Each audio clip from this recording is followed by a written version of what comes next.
I'm Errol Barnett at the CBS News Broadcast Center here in New York City as we continue to cover the investigation into the assassination of conservative activist Charlie Kirk in Utah yesterday. Anna Schecter is here with me in studio. She's the senior coordinating producer for the CBS News Crime and Public Safety Unit. And Anna, you and I were sitting together listening to this press conference out of Utah from the special agent in charge and other lead investigators.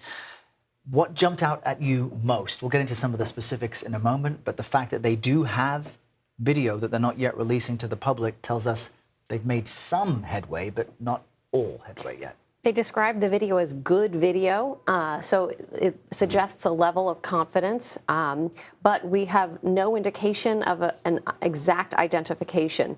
They described this individual as appearing to be college age, so giving some details which they might have a few potential names, but they didn't really tell us anything definitively. What stood out to me, though, is that they have footprints that they're analyzing. They believe they have the weapon that was discarded in the woods that was found by investigators. So that's a big lead. An important find. ATF obviously had been on the scene since yesterday.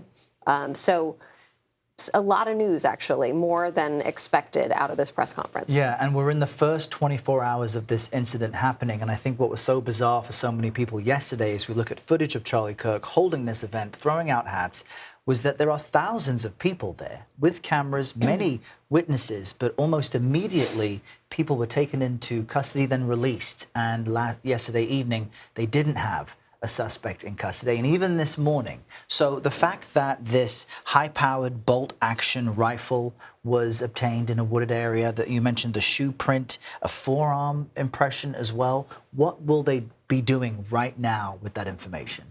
Well, as we speak, there are multiple lines underway. So let's take the gun first. So ATF is on that. They're going to try to trace that back, locate any information about the purchase of that weapon, if they can. So that's one lane.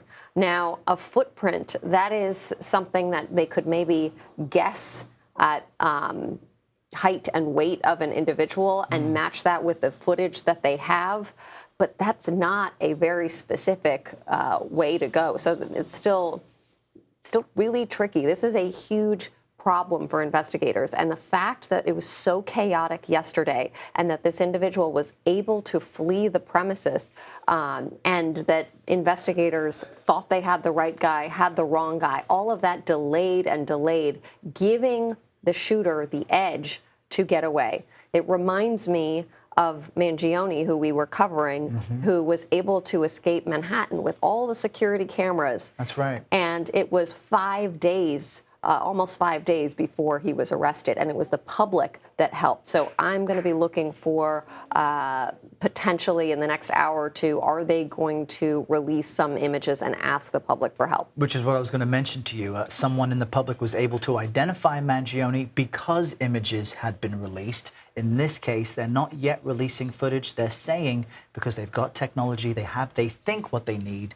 But he says that the investigators, perhaps they will release footage if needed. I want to jump quickly to our Carter Evans, a correspondent who is in the room. You got a question in, Carter, about the sense of unease for the community there, considering this person is still on the loose. And you asked if people should still be fearful and if the suspect is in the area. Tell us about what they told you. Yeah, so what I wanted to know is they found this rifle in the woods nearby, and I wanted to know if they believe that individual had escaped into the woods, and are they sure that he is not in this community anymore.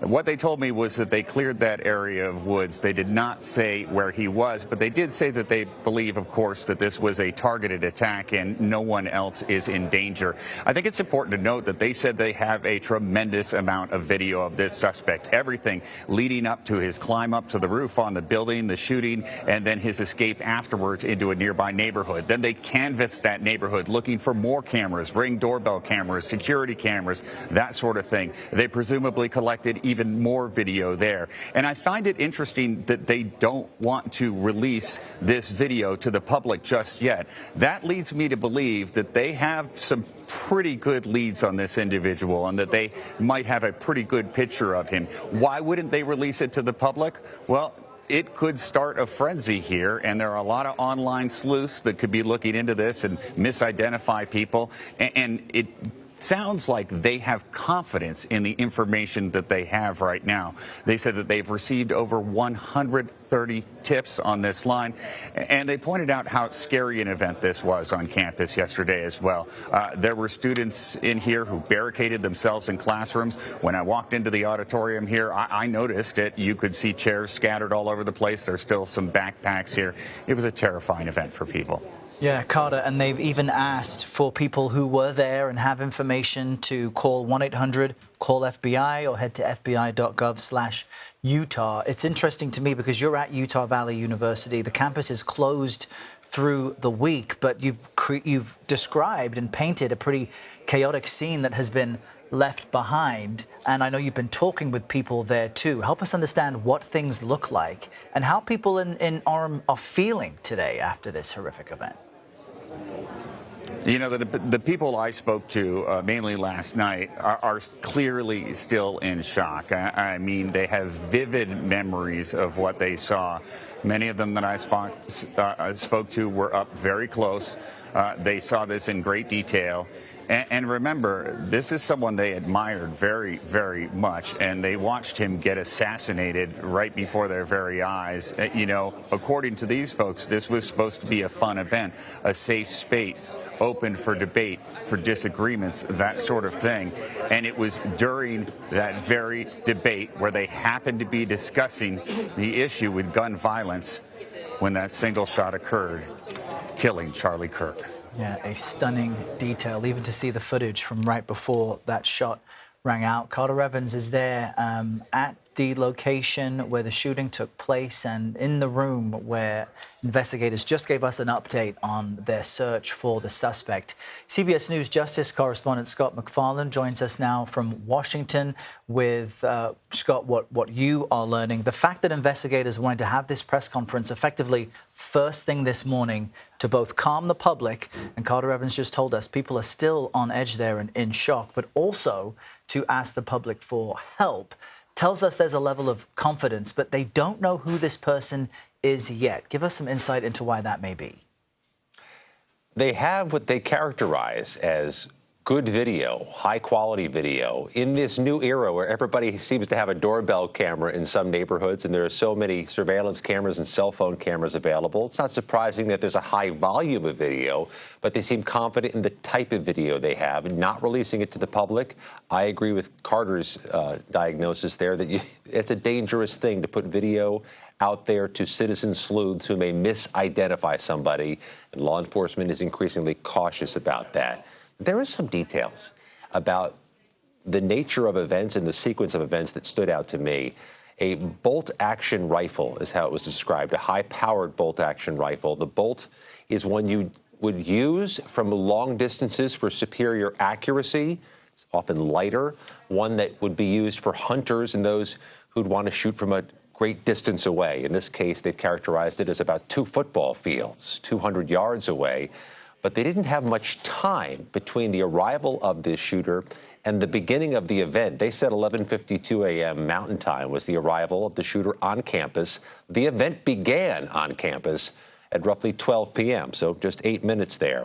I also think it's important to note that they were asked about what they could release on the appearance of this shooter, and they made clear the shooter was able to blend in with college students, the way he carried himself, the way he was either dressed or moved about the campus, indicated that he would not stand out on a college campus. And I think it's always important to emphasize here that they were repeatedly saying he and him, at least limiting the number of people who could possibly be associated with this shooting.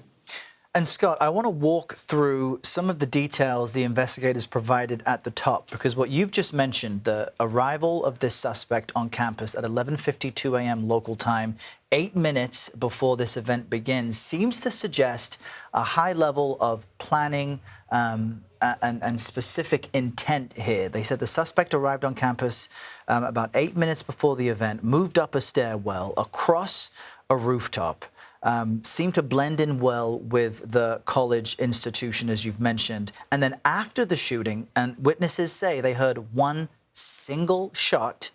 Afterward, the suspect then jumped off the building and fled through a neighborhood where he eluded authorities and is on loose until now. What does that tell you about what it would take? And of course, the rifle that we've mentioned was used. What it would take for anyone to accomplish something like this seems to suggest a high level of planning, coordination, and effort, at the very least. This is certainly indicative of planning. Having the timing, having the particular firearm for that particular mission, and somebody who ditched the firearm in the woods during an escape, potentially a planned escape. But I think it's important to underscore this was not an invite-only event. This was a publicized event where the location and the time were known to anybody interested days earlier. There's a number of political events where you have to RSVP and give us your information before we tell you where it is. Those events happen frequently here in Washington, D.C., so they don't have public safety threats at the event. This was different. I mean, Charlie Kirk was advertising the location and the time to draw a crowd of 3,000 to a college campus on a Wednesday afternoon. So there was a capacity and an opportunity for a shooter to plot and plan.